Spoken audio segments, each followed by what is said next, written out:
Hello and welcome to the Business Renovator, where I'm going to share a couple of tips and some insights from my life the last week or so.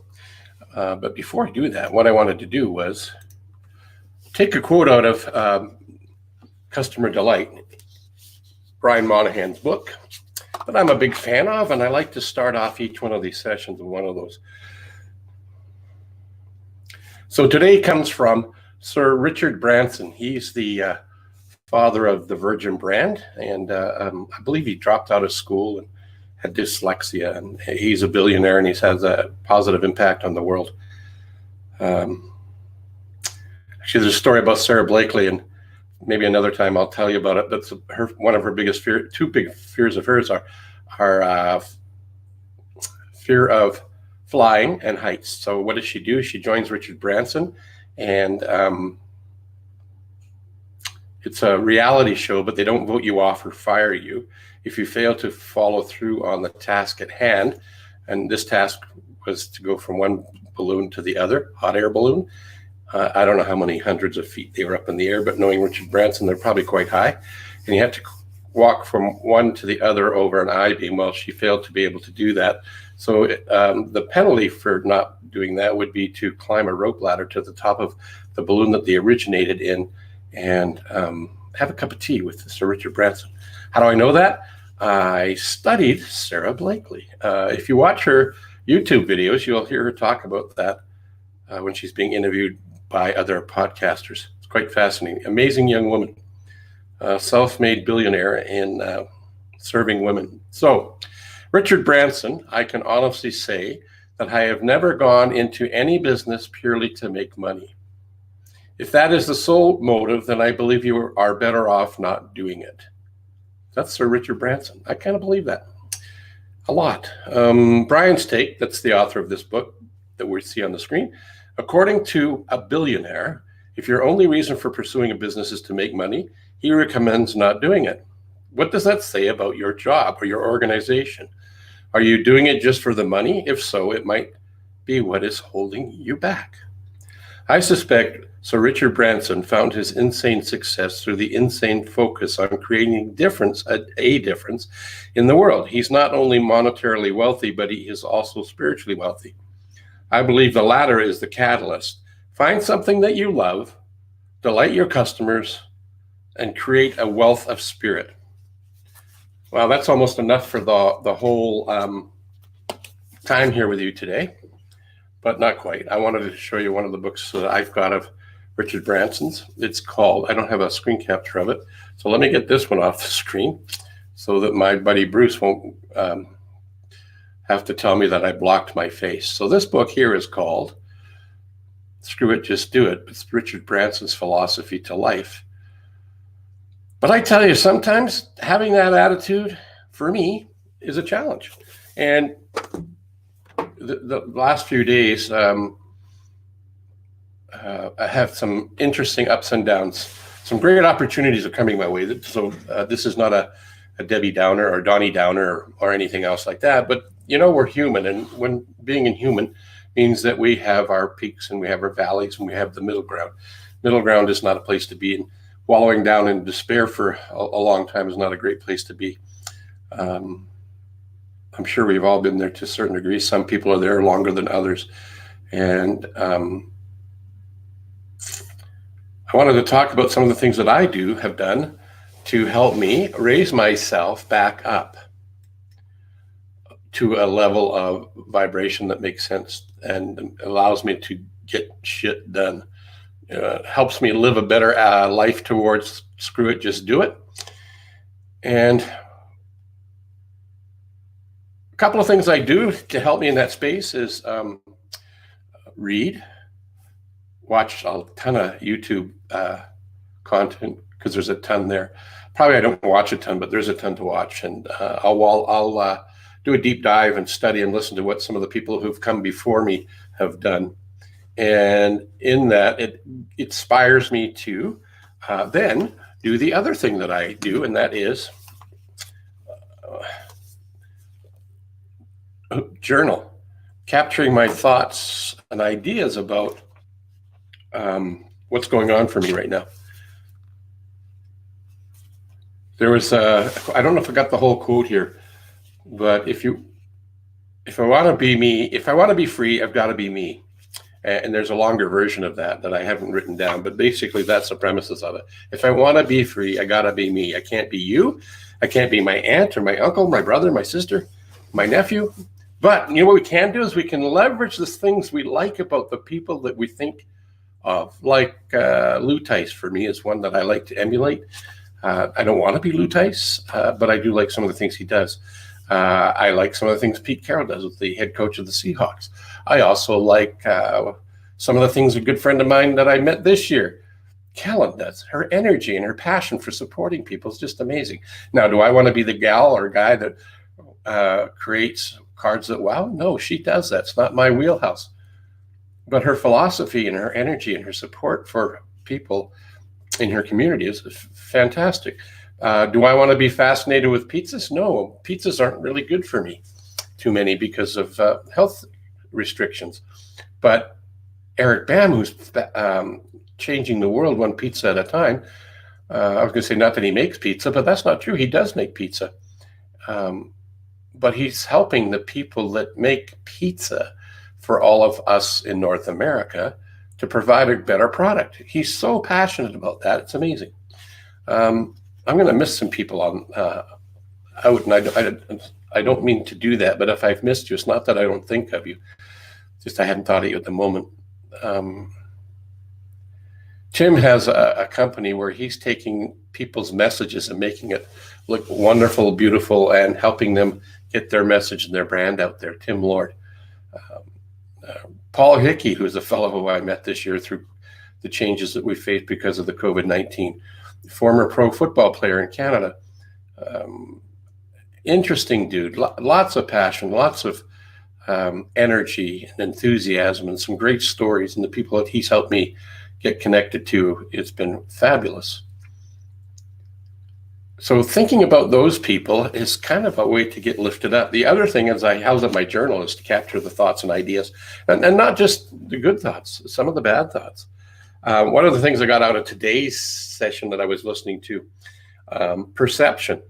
Here's a way that if you have a problem right now, maybe you're short of money, looking for a partner, want to expand a business, got a product you're trying to bring to the market, or you've got a product on the market and you're trying to make it better or get it out there, tell a better story. The note I've got here is perception. And it was listening to an interview of Bob Proctor. And what he said is that is the problem in me, or is it on paper? Is the problem in me, or is it on the paper? And what he does here is actually thinks about it, contemplates it until he can get it on paper. And once he gets it on paper, then the emotional connection to the problem dissipates. I don't know if it totally goes away, but it certainly gets weaker. And by putting it on paper, you can look at it with an objective point of view, and then look for solutions and resolutions to overcome the problem, to come up with a solution. It was a reminder for me that don't focus on the problem. I mean, be aware of it, identify that you have it, because it can become a catalyst to the solution, but only if we focus on the solution. So we want to be solution oriented in our day-to-day life. I have to tell you though, it's not always easy, because you got this silly monkey brain that kicks in and talks you out of your greatness, or maybe you'll share it with somebody what you're up to, and because they care about you, they don't want you to fail or get hurt or trip up or make a mistake, so they get you to back up your vision, but it doesn't really serve you. I was reminded again this week that we need to focus on, well, actually, we don't need to do anything, but it's a really good idea to go after goals that scare the crap out of you, but also excite you. If it doesn't do that, they're probably not big enough. And if they're not big enough, we won't find the creative juices and ideas to solve the problem. And also to Proctor's phrase, he also says there's only one problem in the world, and the problem is ignorance. And that doesn't mean you're stupid. It just means you have an opportunity to grow, to get some answers to some questions that you're having to solve the problem. there's another thing I was trying to capture, but my video coach has told me that I need to continue looking at the camera. So here's a little tip for you: if you're going live stream, look at the camera. Don't look around, because that breeds that people think maybe you're not confident, or maybe you're not interested in them. But I have to say, I need to move this over so I can read it to you, which means I have to take my eyes off the camera. So it's not that I don't care, but I can't read it if I can't find it.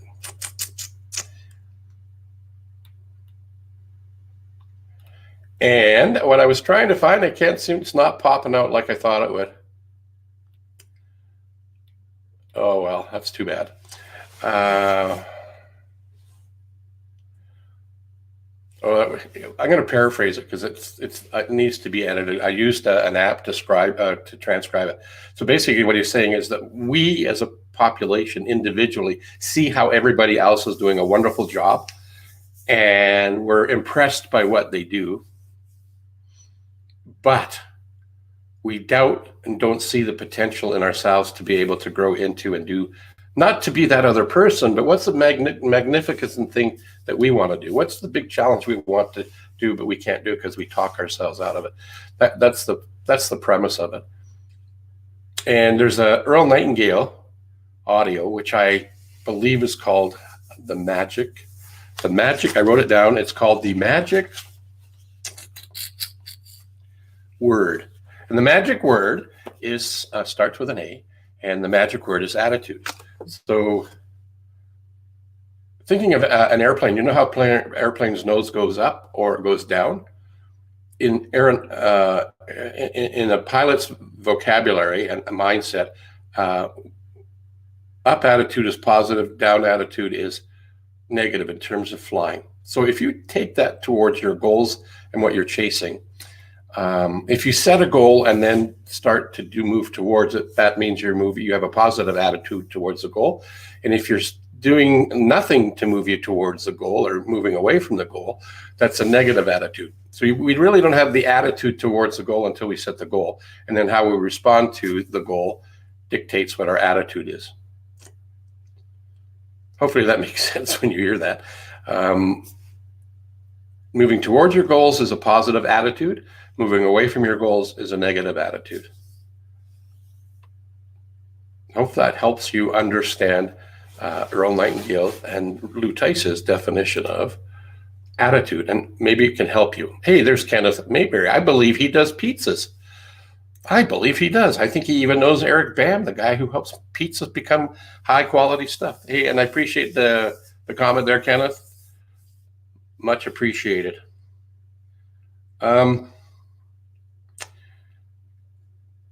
That's the only magic stuff I have today. If you have a question, I do have an offer. I forgot to put it in the banner, but one of the things that I wanted to talk about today is if you're catching this live, great.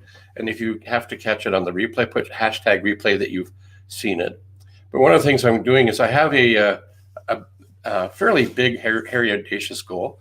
I have an online academy called Profit and Grow Business Mastery. And what it's all about is helping business owners tell their story and run their business more effectively. I'm not saying efficiently, but more effectively, to actually run the business, so set the business up so you can, if you choose to, you can have the business run with you or without you. And what the Academy has is basically there's 30 business fundamentals that we teach you over the course of 52 weeks. Normally that is a $500, $497 investment on a monthly basis.